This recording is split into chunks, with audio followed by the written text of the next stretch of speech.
Assalamu alaikum wa rahmatullahi wa barakatuh. Que la paz y las bendiciones de Allah sean con todos vosotros. Bismillahirrahmanirrahim. Wassalatu wassalamu ala ashrafil mursalin, Sayyidina Muhammadin wa ala alihi wa sahbihi ajma'in. En el nombre de Allah, el compasivo, el misericordioso, y que la paz y las bendiciones de Allah sean con su amado profeta y mensajero Muhammad, con su familia y con sus compañeros hasta el fin de los tiempos. Amén. Seguimos hablando en esta serie de llaves del cambio, de unos cambios a nivel colectivo. Y si la vez pasada hemos hecho un paralelismo con la historia de Moisés y hemos visto cómo hay que cambiar esas intenciones y muchas veces la vida propia te hace cambiar de ellas o te redirige hacia unas intenciones y unas dimensiones de tu existencia y tu finalidad en la vida o tus propósitos que se alejan o se acercan de lo material hacia lo espiritual. Hoy me gustaría hablar de otro ámbito en el cual estimo, quizás sin miedo a equivocarme, porque creo que este tema está en boca de todos. Creo que hay que avanzar muchísimo en este aspecto. Y es el aspecto de cambiar de mentalidad en el sentido de ir desde un estado y una autodefinición como inmigrantes, ¿no?, a ciudadanos, que el Islam y los musulmanes no tienen por qué estar relacionados hasta la infinidad con la inmigración, con algo ajeno, con algo extraño, con un éxodo desde otros países, sino que hay que arraigarnos como comunidad y encontrar nuestras raíces y definirnos dentro del ámbito de la ciudadanía en un país tan diverso como España. Y de esto vamos a hablar hoy. Primero, vamos a sentar los hechos, es decir, los contextos en los que se produce esto que estamos describiendo. La llegada de personas musulmanas a España, como hemos dicho, en el siglo XX y XXI, está ligada quizá a esa inmigración de mano de obra que viene de países musulmanes. Esto no quiere decir que tengamos que obviar la historia larguísima del Islam en España, que hemos mencionado en el programa anterior, y especialmente esa etapa de los musulmanes moriscos, que quizá es la más interesante desde mi punto de vista, porque se asemeja muchísimo a realidades vividas y que se siguen viviendo en el siglo XX y XXI. Pero esa llegada como personas emigradas, esa migración desde países musulmanes, es algo absolutamente natural, ¿no? La inmigración se ha convertido en una palabra por culpa de ciertas ideologías y ciertos partidos políticos, etc., se ha convertido en una palabra con unas connotaciones muchas veces negativas para la población en general. Pero eso no quiere decir que la palabra en sí, intrínsecamente, sea una palabra negativa. La migración y las migraciones en la historia de la humanidad han sido el pan de cada día. El ser humano se ha tenido que mover e irse de un sitio a otro en búsqueda de una mejora en sus condiciones de vida. Sin ir más lejos, España no es ajena a las migraciones como país exportador de personas migradas o emigradas.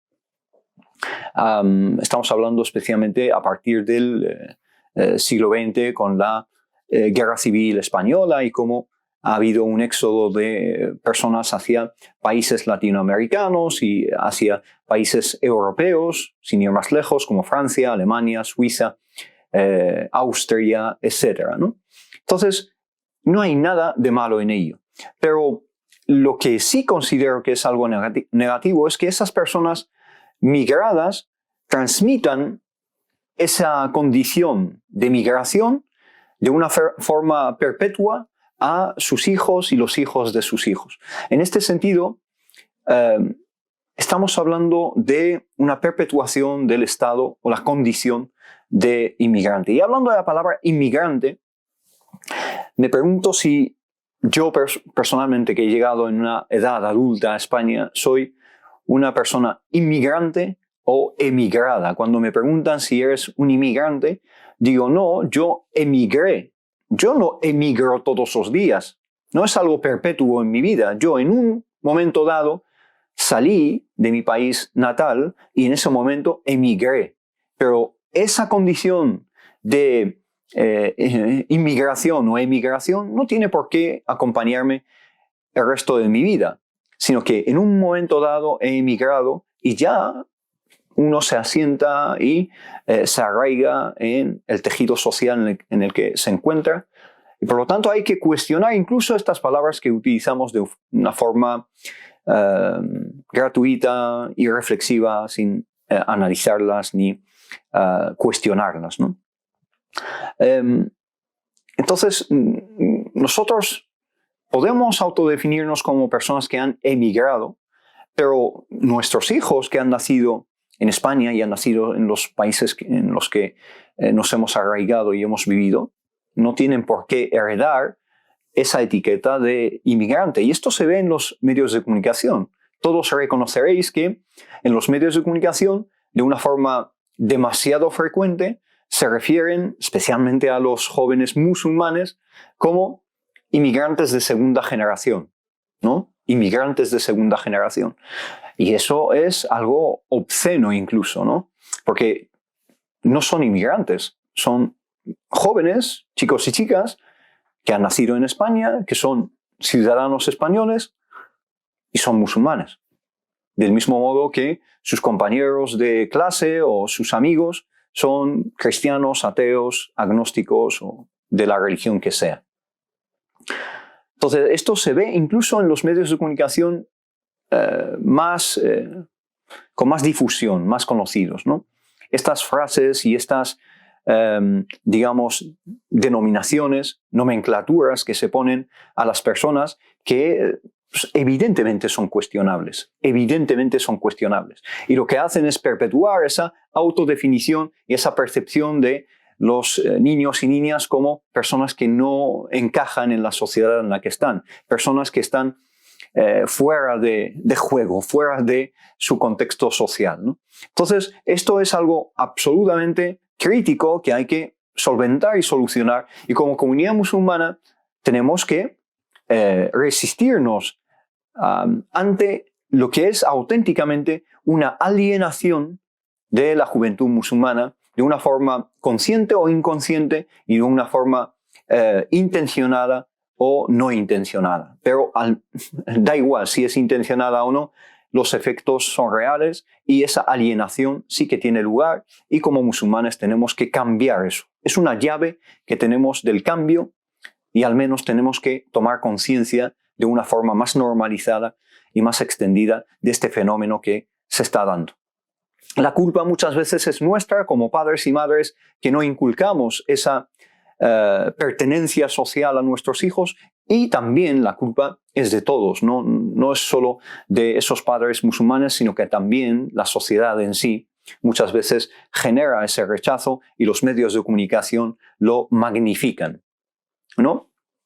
Entonces esa herencia del desarraigo es lo que yo llamo el síndrome de Ulises, consciente absolutamente de que la palabra o la denominación de síndrome de Ulises hace referencia dentro de la psicología a una condición psicológica, pero yo la aplico a nivel social en el sentido de que no podemos vivir de una forma indefinida hasta que se acabe este mundo en una situación tal y un síndrome de Ulises en el sentido de que no encontramos nuestro hogar tal y como Ulises vivía en esa odisea interminable sin encontrar su camino de vuelta hacia su isla, hacia Ítaca, ¿no?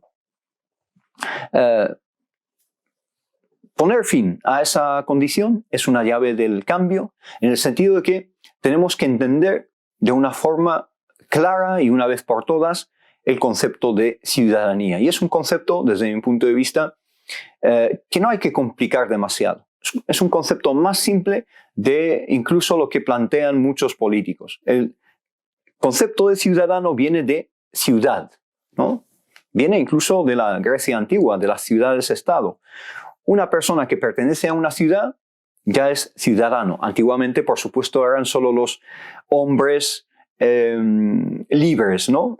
Se excluía a las mujeres en la Grecia antigua y se excluía a los esclavos, ¿no? La democracia en Grecia no era universal y no era inclusiva.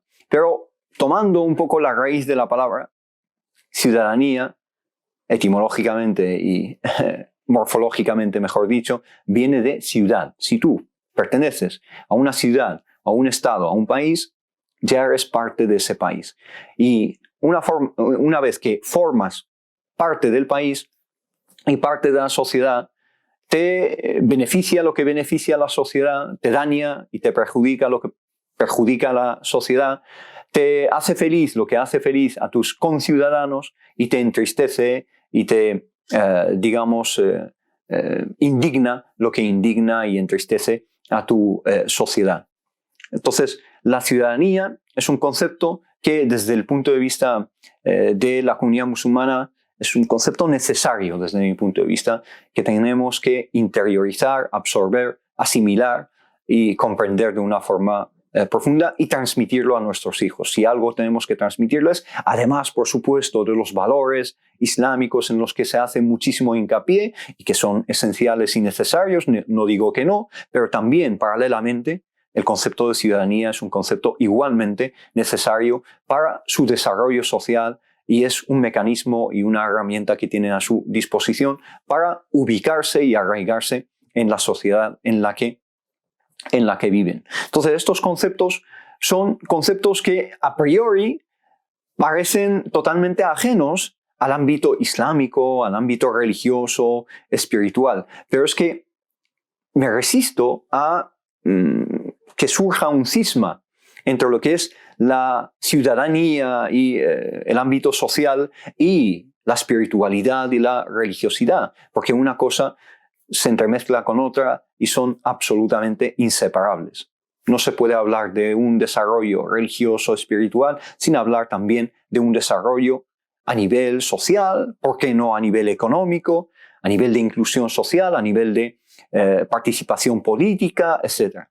Entonces, muchas veces quizá cuando alguien se aproxima a un espacio religioso como este, las llaves del cambio, se piensa que solo se va a hablar de llaves del cambio a nivel espiritual y a nivel trascendental y a nivel religioso, sin tocar estos conceptos y estas realidades sociales que entorpecen mucho el camino de nuestra religiosidad y de nuestro desarrollo espiritual.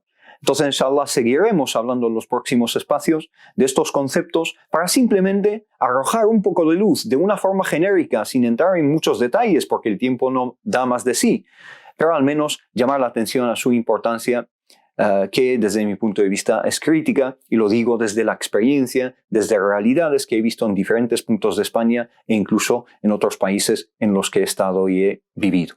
Barakallahu fikum, inshallah. Seguimos con esta conversación acerca de las llaves del cambio que tenemos a nuestra disposición para cambiar nuestra situación y nuestra condición a nivel individual y personal y a nivel colectivo como comunidad, inshallah. Barakallahu fikum, wassalamu alaikum wa rahmatullahi ta'ala wa barakatuh. Que la paz y las bendiciones de Allah sean con todos vosotros.